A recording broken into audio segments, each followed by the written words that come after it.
Because people came up to me and they said to me, why do you want to go to Pakistan? It's full of Arabs, it's only a desert, everyone is shooting everyone. There's nothing to see there. And of course, that couldn't be further from the truth. I took this bold step to come here last year in 2016. And everything everyone told me, and even the other day when I was in Bangkok, someone said to me, you're going to Pakistan? What job is it that you do? My father thinks I'm a spy. I mean, he thinks I'm a spy. He's 89 and he goes, everyone is asking questions about you. But the truth is, this country is stemmed in rich culture. More culture than any other part of the world that I know. And this is the truth. And I just don't look at the history of civilizations, the history of worldviews that have come to this part of the world. But even in modern day times, because when we talk about culture, we're not only talking about archaeological sites, we're not just talking about music, but we're talking about the deep aspects of culture. How we relate to each other. Yeah, the values, the ethics. This is culture. And this country had a great human being, Eddie, who passed away about 15, 16 months ago. One of the greatest humanitarians of the 20th and the 21st century. And the truth is, for Eddie to have achieved what he achieved, it would not have been possible if there wasn't a nation of people who embodied and reflected the values of him. There's a reason why they call Pakistan, Pakistan, the land of the pure. Because when I come here, there's generosity. The hospitality. I'm of Greek heritage, and we talk about Greeks being hospitable. You are even more hospitable than my culture. And I don't say this lightly. So when you talk about yourself, you focus on the positives. You focus on the positive cultural aspects, because I can tell you stories about my country. I can tell you stories about my heritage, and every country can do the same. I was in Bosnia 10 days ago. There was a war there in Yugoslavia. There is more fragmentation in Yugoslavia today than what there was before the war. But do you think that stops them from reaching out to the world? Do you think that stops them from taking their culture to the rest of the world? They've turned around the country. Tourism is booming in these parts of the world. Thailand, just a few kilometres down the road, 35 million tourists. Cambodia had the killing fields. They have 5 million tourists every year. Pakistan has 130,000. India receives nearly 10 million tourists. When you think of tourism, do not think of it as dollars. The dollars will come later. You have many opportunities with CPAC. Think of the advantages. Think of how you're going to bridge cultures of peace. Think of tourism as intercultural understanding. This is very important. Think of the great things that come naturally to you. You don't need to work hard at it.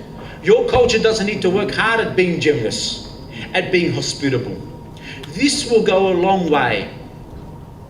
And then people will come back again and again and again to explore your culture, to be part of your culture, to take the world, to take the culture from here to the rest of the world. This year we brought a small delegation of 6 Australians. I know next year we can bring 300 people with some forward planning. I have connections at the United Nations. I have connection with WISE, the World Innovation Summit for Education, which I'm presenting at next year, or next month. These people want to build bridges with your country. Don't think for a moment they don't. But it's important that you only focus on the positive. Don't feel sorry for yourself. Feel proud of yourself. If you think of something like the Bachahi Mosque, This wasn't one culture that contributed to this. Study the history of it, and you will see Indo-Parthian, Arab, the Mughal, Greek influences in it. If you go to the Lahore Museum, one of the great museums in the world, 4 weeks ago, they opened a new wing there. The good friend of mine, Navshaba, one of the few Greco-Buddhist coin scholars in the world. You have a coin in there which is very special. I'll tell you about that coin and how influential it is. There was a general from this part of the world called Menandros, a fierce general, and he heard this story about this sage called Nagasena, and he was scared of him. People said, "No, why are you scared of him?" Eventually he plucked up enough courage to go and visit him with his chariot and 500 horsemen. And then he saw this little old man there, and he had a conversation with him. And that conversation changed history. King Menandros became a Buddhist. And a book was published called The Questions of Milinda, which is often referred to as Milinda Panya, the second most important book after the Tripitaka, which all Theravada Buddhism from Laos, Burma, Thailand, Cambodia, Sri Lanka use. And I tell my Sri Lankan friends this, "Oh, you know your book, Milinda Panya, that's a Greek book." And they laugh hysterically. I say, "Everything you say is Greek." But the point I'm trying to make is that we have all existed because of each other. It's never been different. So when you go to the Lahore Museum, you will see something there, a coin. You will see the first bilingual coin in the world. On one side it's Greek, and it says the words, King Demetrius the Invincible. And on the other side has the in Kharoshthi, an Aramaic script that was used for one of the Sanskrit dialects. That exists here in this part of the world. This is one of many stories you can share with the rest of the world. But not only ancient stories, modern day stories. And I know archaeologists out there that want to explore this part of the world. I know young people who want to come here. My son, who's 16 years of age, has a book full of poetry and is influenced by a lot of the mystics from this part of the world. And he has a big interest in Sufi poetry. And I've introduced him to the teachings and the sayings of Eddie. So over the next few days, I want you to think about those deep aspects of culture. I want you to focus on the positives. The glass is, you can look at the glass any way you want. You can look at it in an empty way, or you can see it as an opportunity to turn things around. Because many civilizations have come here throughout history.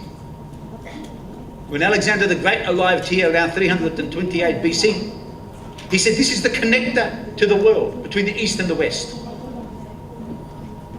But there was something in his way. When he got to the Kua mountain range, which I went and visited on my last trip, he said, all his horsemen said, "We're not going any further." But he had heard stories of China. He wanted to go to China, but he couldn't. He knew that if he conquered that, he would connect the world. And of course today, there's a big project that's happening here. One of the 6 economic corridors is being built that's going to strike through the heart of Pakistan. This is going to transform the world. China is actually achieving something that every empire has tried to achieve. And it's going to be up to you, not up to me. It's going to be up to all of you here to take advantage of that. And you're going to use your culture, because culture is a great enabler of sustainability. It's a great enabler of building peaceful and socially cohesive communities. It's a great enabler of reducing poverty. It's a great enabler of education. And last of all, it's a great enabler of innovation. Because knowledge is the diversification of ideas. And this coming back to what I was saying at the beginning, diversified we grow.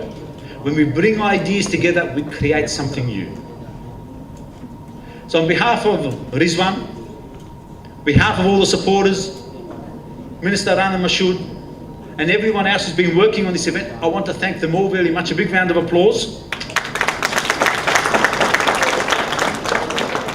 And I want to wish you all the best over the next 3 days. Thank you very much.